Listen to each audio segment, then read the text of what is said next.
ACV only വാർത്തകളിലേക്ക് സ്വാഗതം. നാടൻ പാട്ടുകളുടെ രാജകുമാരൻ കലാഭവൻ മണിക്കും നാടൻ പാട്ടിലൂടെ ശ്രദ്ധേയനായ ജിതേഷ് കക്കടിപ്പുറത്തിനും സ്മരണാഞ്ജലിയുമായി നാടറിയുന്ന ഒരു കലാകാരൻ.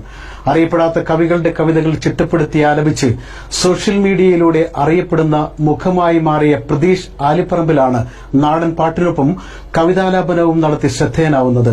തനിക്ക് ലഭിക്കുന്ന അംഗീകാരങ്ങളെല്ലാം നാടിന് സമർപ്പിക്കുന്ന പ്രതീഷിന് കലാലോകം നൽകുന്നത് പ്രതീക്ഷകളുടെ പച്ചത്തുരുത്തുകളാണ്. നാടൻ പാട്ടിന്റെ കുലപതികളായ കലാഭവൻ മണിയെയും ജിതേഷ് കക്കടിപ്പുറത്തിനെയും ഒക്കെ മനസ്സിൽ വെച്ച് ആരാധിക്കുന്ന പ്രതീഷ് ആലിപ്പറമ്പ് 2020 ലോക്ഡൌൺ കാലത്തെ വിരസത ഒഴിവാക്കാനാണ് കവിതാലാപനത്തിലേക്ക് തിരിഞ്ഞത്.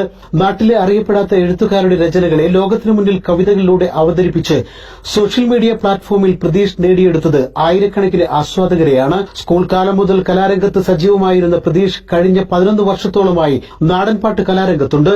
സോഷ്യൽ മീഡിയയിലൂടെ നാട്ടിലെ അറിയപ്പെടാത്ത കവികളുടെ കവിതകൾ മനോഹരമായി ആലപിച്ച് ശ്രദ്ധ നേടിയ പ്രതീഷിനെ തേടി ഒട്ടേറെ അംഗീകാരങ്ങളാണ് എത്തിയിട്ടുള്ളത്. 100 കവിതകൾ സോഷ്യൽ മീഡിയയിലൂടെ ലോകത്തിനു മുന്നിൽ ആലപിച്ചെത്തിയ പ്രതീഷിനെ തേടി ACV ന്യൂസ് ടീം എത്തുമ്പോൾ പുതിയ കവിതകൾ ചിട്ടപ്പെടുത്തുന്ന തിരക്കിലായിരുന്നു അദ്ദേഹം.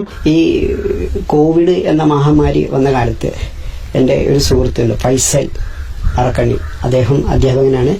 അദ്ദേഹം എന്നോടൊരു കാര്യം പറയാണ്ടായി, പ്രതീഷ് ഒരു നാടൻപാട്ട് കലാകാരനാണല്ലോ, അപ്പോൾ പ്രതീഷിന് ഞാനൊരു